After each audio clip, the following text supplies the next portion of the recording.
Hello everyone, I am YuanGao, a graduate in MAT Seoul 2020. Today I'm going to share with you my experience of how to go through the dissertation challenges. And I chose this photo not to show off my graduation, but more to tell you if I survived, you will have survived too. Actually, "You will survive" was a slogan from my supervisor, the lovely lady, last year, which I used to encourage myself until I did. So, honey there. Well, the title of my dissertation is Giving Effective EFL Homework in Chinese High Schools, Perceptions of Teachers and Students. This presentation will have 4 parts around the dissertation itself and my reflections and recommendations. First, about my topic. Actually, homework wasn't my first choice. I struggled to make decisions between speaking and homework because I was once anxious that I couldn't make a contribution to the body of knowledge if my topic had been done by so many people. So I even Googled how much research studies are there on the 2 topics. But after speaking to my supervisor, I was reassured and learned that making contribution doesn't mean we must have some radically new findings. Even if there are huge numbers of studies on the same topic, every researcher would study in different contexts, have a different interpretation of the data. So that's where new studies come in. So back to the study. I finally decided to study EFL homework because it really was a pain point for me in my teaching. I used to teach English in a high school in the inland city of China. The school features of exam-driven school supremacy learning environment full of students whose biggest goal of studying is to prepare for the university entrance examination, as known as 高考 in China. English learning is no exception. And most of the students, parents, and teachers in my city agree on the necessity and importance of homework. This is a bit different from some other cultures where the issue remains controversial among educators, according to literature I have read. At that time, the homework I usually gave was some exercises on workbooks, but I gradually realized the irrationality of this practice. Students with different abilities and learning styles did the same exercises. Though I tried to give them a personalized homework, I gave up the idea very soon. There were 56 students in my class. It seemed a mission impossible. So this painful teaching experience pushed me to the homework side. And also I wanted to know what the students really thought about assignments they were doing every day and get wisdoms from those who taught in a similar context and had to solve similar problems of EFL homework.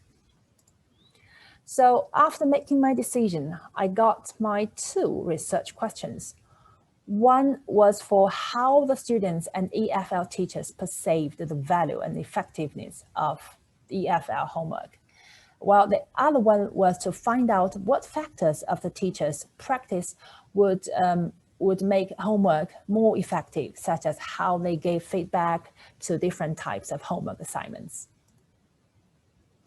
I adopted the interpretivist paradigm. If you are interested in, you can consult the literature listed here. Simply put, for interpretive researchers, the social world is constructed by individual perspectives through social interaction. As is the case of my research study. So I took the stance and conducted a qualitative study. For the reason that I was not working in any high school, I couldn't find proper participants. So by using a combination of snowball and voluntary sampling strategies, I asked one former colleague and student to help me recruit the other teachers and students as participants. They came from 4 different public schools teaching and learning in year 10 and year 12. I designed 2 types of interviews. in-depth interview for the teachers and a focus group interview for students. It turned out to be right decisions. As planned, I conducted semi-structured interviews with 5 teacher participants individually. They did give rich and full accounts. I had a roughly outlined interview guide. It consisted of broad questions and possible prompts for the participant where necessary. It was originally designed in English for the reason of linguistic consistency with the design of whole study. Then I translated into Chinese during the interviews so that both interlocutors will not be interrupted by shifting the languages. For the student participants, considering to reduce the potential stress caused by one-to-one conversation, I had a focus group interview with them at one time. To make them more comfortable, I also designed a role play activity where the 4 students were set in a simulated teacher-student relationship. I hoped the activity could be as a mirror to reflect what kind of homework they usually did. All of the interviews took place virtually via Tencent Meeting, a Chinese Zoom-style software. As to the findings and discussions, I'm going to share something to me unexpected.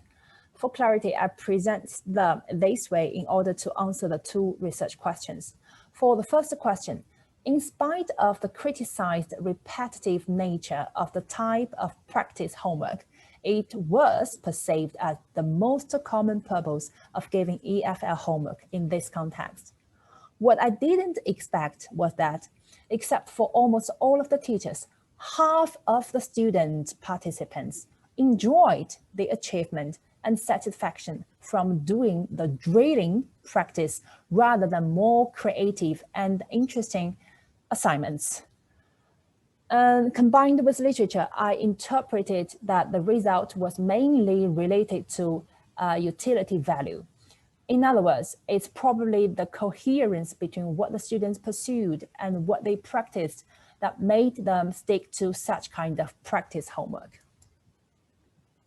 For the second question, while some of the teachers listed several difficulties to innovate the content of EFL homework, the others have experimented by providing different options of homework or by creating new checking methods to increase the completion rate. For example, one teacher participant tried out 2 systems of homework, short-term and long-term, considering EFL learning as a cumulative process. As the extract shows, long-term one focused on developing students' interest in learning English.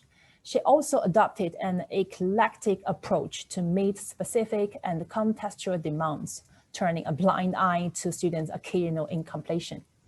So the policy might lead to a lower cognition burden and anxious level of students. As for learning obtained as a novice researcher, I'm now able to read the literature faster than before with identification of more important and useful information. And for writing up a part, conclusion could only be somewhere we summarize what we have written in one chapter, that's all. But I think more valuable lessons I learned were from Marcus' comments. For example, as Pig 3 shows, I should have had a section at the end of introduction to give an overview of the dissertation structure. Next comment, I think, is worth noticing about proper use of extracts from the data. I inserted the extracts as supplements only when I thought the original words were better than my paraphrase, expressed in a clearer or more direct way. I didn't use them for the sake of it. Well, finally to the last section, my favorite one, reflections. First thing is talk. Looking back, I still thank myself for making full use of every meeting with my supervisor. I met her with purposes and questions I always kept in mind that never ever presume anything I wasn't sure. Saving face could only lead to wasting time. And it was also good to attend the forum. If you are in Amethyst, it's a weekly meeting, as well as series, similar to HARP this year. Sharing my progress or speaking out my mind helped me to see some problems of my project that I hadn't noticed otherwise. You could also get reassurance, and lower your stress level after knowing you are not the only procrastinator. Next, about write. One notebook was for jotting down good ideas that occurred to me every now and then. And what are the two documents for? During the writing up stage, one document was the final draft of the dissertation. The other was what I call sentences bank, a draft for dragging in and saving the sentences that I wasn't sure whether they were useful in the future when I intended to delete them. And remember to have a good rest after several hours of working. Indulge yourself even if you are dieting. You deserve it. Trust me, Ben and Jerry's cookie dough couldn't stop devouring. Go and grab. Okay, here are two books and one article I'd like to recommend. You can look for them if necessary. So, okay, that's all of it. I hope my experience could be to some extent helpful for you. Wish you would enjoy the experience of being a researcher, the role you may not play after the MA study. If you have any question about my research, please feel free to email me. Thank you for watching.